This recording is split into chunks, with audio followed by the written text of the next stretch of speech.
What does Buffy the Vampire Slayer have to teach us about grief? Turns out quite a bit. Mended light!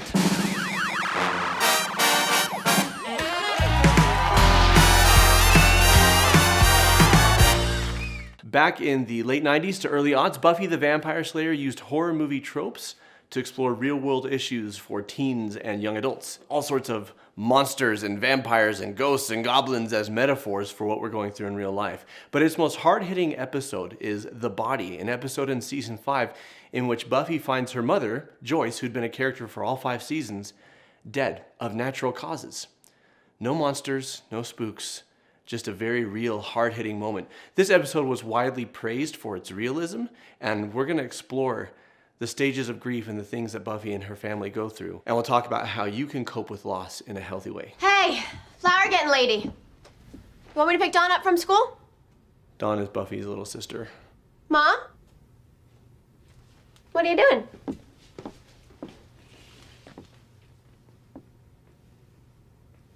Mom? I should probably say trigger warning, actually. Mom? Mommy? Mom, Mom, Mom, Mom, Mom, Mom, Mom, Mom, Mom, Mom, Mom!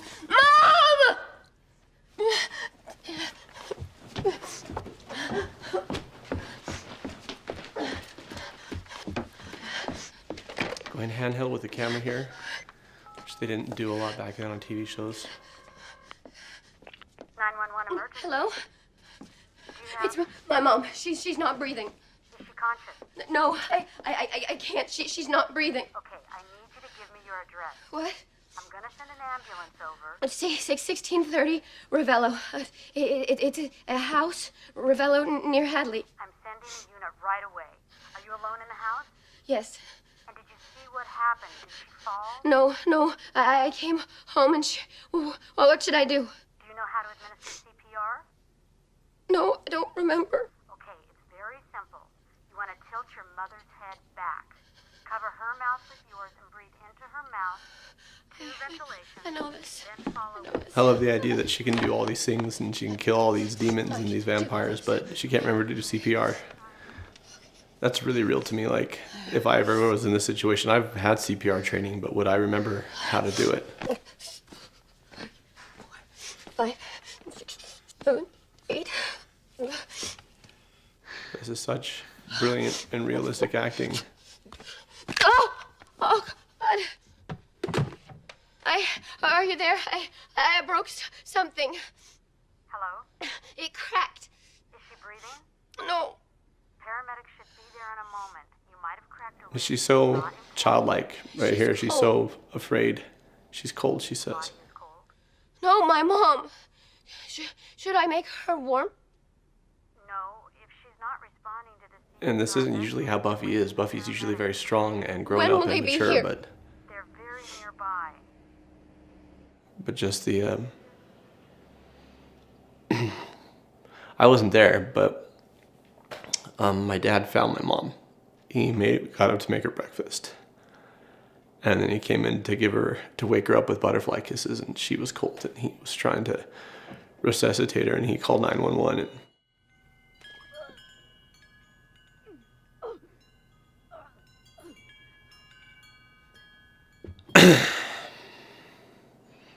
So this is, really hard to watch because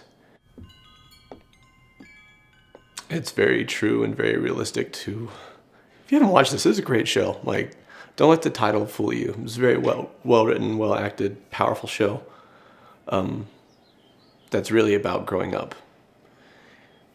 Kind of like how you might have thought Harry Potter was stupid because it's about a boy wizard, and then you actually get into Harry Potter and you're like, oh wow, this is amazing storytelling. And Buffy's just fantastic storytelling. Just the sense of hopelessness. I mean, she knows her mom's gone and now she's just in shock.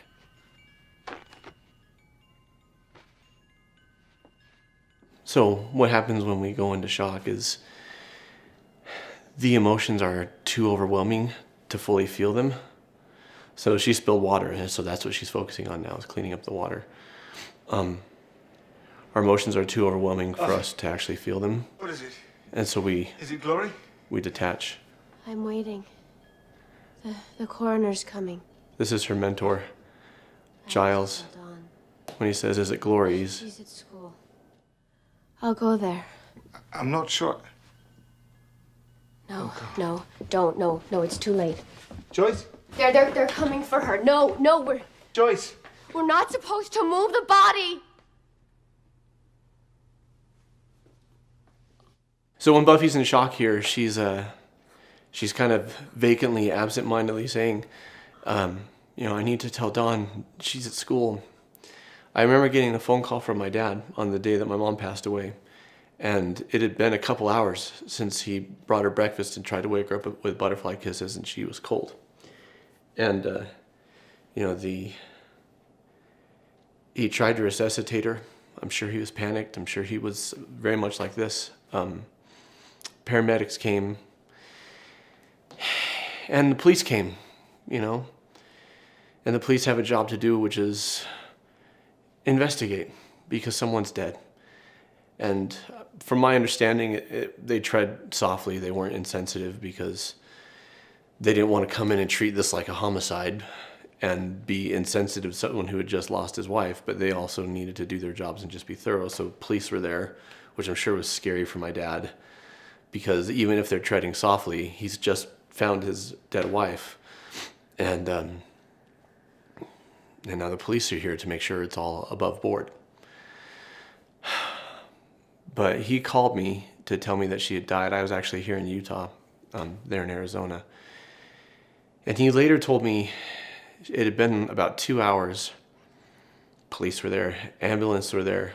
So neighbors, of course, we had some very dear friends who are neighbors of ours. Two of our neighbors, like right by us, were very, very close to us. And so they, instead of saying, I wonder what's going on at the Deckers and just waiting, they rushed over to see what they could do. And then they started making calls, for things that were needed. And my dad realized that he's like, I better call my kids before somebody else calls them and says, I'm so sorry, I'm here for you. And my kids go, what are you even talking about? He says they need to hear it from me. And so when Buffy's vacantly saying, I need to go tell Dawn, but she's only kind of halfway there. That's very true. That's very real. So here's where Buffy goes to the school to tell her sister that her mom's passed away. And she didn't know how to say the word annals, so she kept saying... Dawn.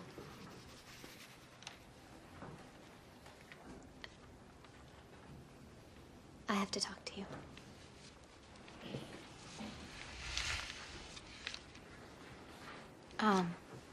What? Can it wait? I'm in the middle of class.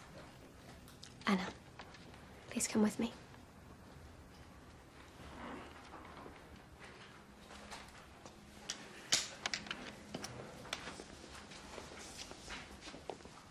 I thought Mom was picking me up. I thought Mom was picking me up. What's going on? Something's going on. Let's go outside. No, tell me what's going on. It's bad news. Well, what is it? What happened? It's bad. Please, can we... Where's Mom? Mom had an accident. Or, something went wrong from the tumor. Is she okay? Is she... But she's okay. But it's serious. But... Dawn.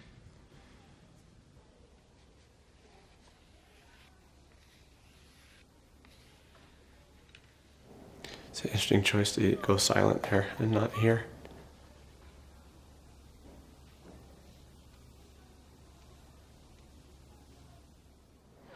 So I want to talk about the reactions that we have to news like this. So Dawn's obviously feeling it immediately and is intensely emotional. And that was, that was my sister's. I had to make it home 3 days before Christmas. I was actually going to drive home Christmas Day. I was working And so I wasn't going to be able to be home until actually Christmas Eve. I was going to drive home Christmas Eve from Utah. But it's 3 days before Christmas, my mom dies, and I need to get home. And I told my boss at work, I'm like, my mom's dead, so I got to go home. And it was interesting. I don't know why I said interesting. I don't know if that's the word. But I didn't feel it. Like, I understood it rationally, and I'm like, oh, well, that's really sad, and that's really terrible. But I was much more like Buffy originally. Like, I was just in a daze. I was in a daze that lasted a couple days. But when I got home, I'll spare you all the details, but we were able to find me a flight 3 days before Christmas because a dear family friend went to bat making calls all day, and all the flights were booked, and he didn't stop till he got me a ticket. So thanks, Bruce, if you're watching. But I got home and my sisters were wailing. My sisters were falling apart. My father, he wasn't being stoic. He was very much like me. I think he'd had, the most terrible morning of his life. And then after that, he just settled into this groove for a while of, I need to be here for my kids. And I think that gave him purpose and focus other than to just feel the grief of it, is, I need to be here for my kids. I'm the only parent here right now. The reactions to loss are varied, and we need to be graceful and gracious and merciful and understanding towards one another. That if there's a loss in your life, you may see some family members as insensitive if they're not reacting as strongly as you, or if someone's got a stronger immediate reaction than you, that let that be okay. That's what they need. That's natural. Honestly, I was sad and I was brokenhearted, but it was about 3 months after she died when it hit me that hard. I think I just kind of immediately tried to go to this place of acceptance and, okay, well, this is our reality now, and so we got to do the funeral, and let's honor her, and let's be here for one another. And it's really sad, and we're going to miss her, but, life goes on. And, I think I was just kind of stiff upper lipping it and soldiering through. And 3 months later is when I wanted to call her because something really funny happened, and I realized that I couldn't call her. And after 3 months of, I'd cried and I was sad and it was difficult, but I just completely fell apart. Grief is a strange animal, and it affects all of us differently, and every person's journey is valid, and it's okay. We see with Buffy and her sister Dawn, two different reactions. Now, the last thing we're going to watch is Anya. Anya she was a demon who became human. She was a vengeance demon. Her whole purpose was to exact vengeance on men who had wronged women. That was what she was all about. And she traded her demonhood for humanity because she fell in love with a man. And she found family with Buffy and her family and her friends. But the human experience is kind of new to her. And so this is the first time she's actually experienced the loss of someone close to her. And she can't quite comprehend it. She can't quite understand what's going on. She understands it rationally, but it's a lot to take in. I'm afraid I'm gonna start to cry again. This is Willow, and there's Anya. Sandra cried at the apartment. It was weird. Yeah, it's a thing we do.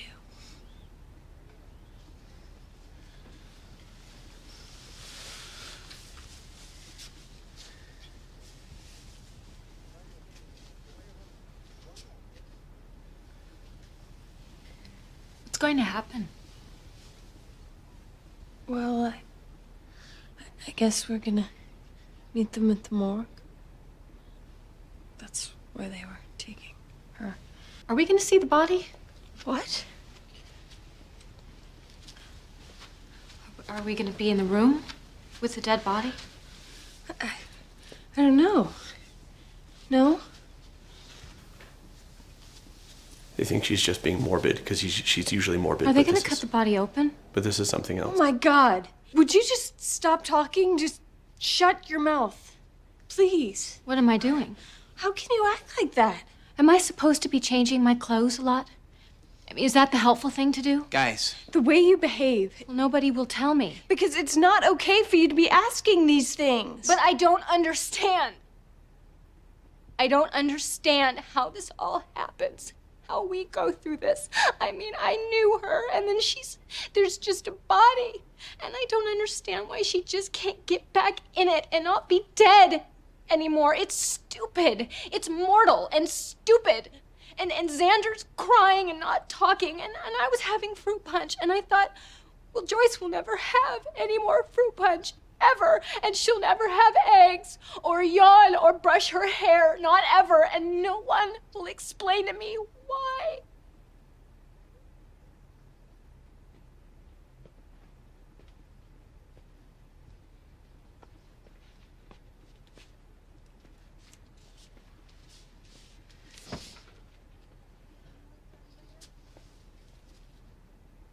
We don't know how it works. Why?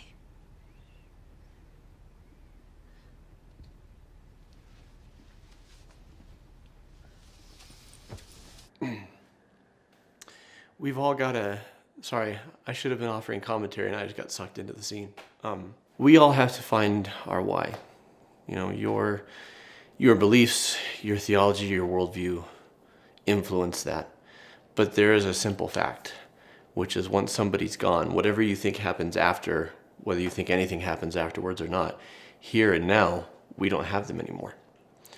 You know, the idea that she'll never have fruit punch again, that she'll never yawn or brush her hair, you know, which is what Anya was doing when she found out all this. These were the things she was doing at breakfast time.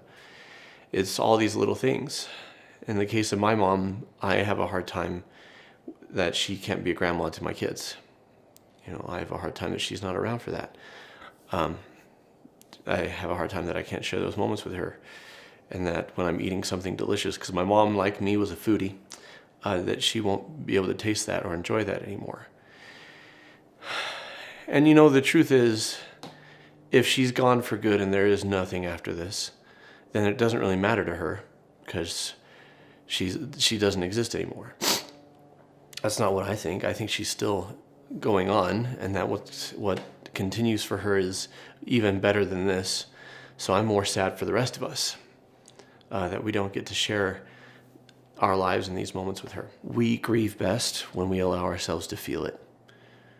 We grieve best when we allow ourselves to ask the questions to which either there are no answers, or we may have answers that satisfy us, but it's still an act of faith. We mourn best when we celebrate the life of the departed, but we don't need to force ourselves to be happy. And what's so powerful about this episode, called The Body in season 5 of Buffy the Vampire Slayer, is the notion that it's okay to be sad. No one's trying to force themselves to be happy to get through it. It's just devastating and it just sucks. And another theme of the show is to surround yourself with love, because that will carry you through your hardest moments. Anyways, this has been Buffy Gets Therapized. Not the most upbeat episode of Mended Light, but still, hope that it hit the spot for you. Now, if you feel like crying some more, I want to direct you to Fresh Prince Gets Therapized. If you are dealing with grief and trauma, we've got a free resource for you. Here in the comments, you can click on the link. As always, like, subscribe, click the bell, share with your friends, and keep shining, because we need your light. Here he is, the big bad Fresh Prince. In West Philadelphia, born and raised. You know it, you're singing it already. That's why you're gonna click on the video, because you need your Fresh Prince fix. Do it.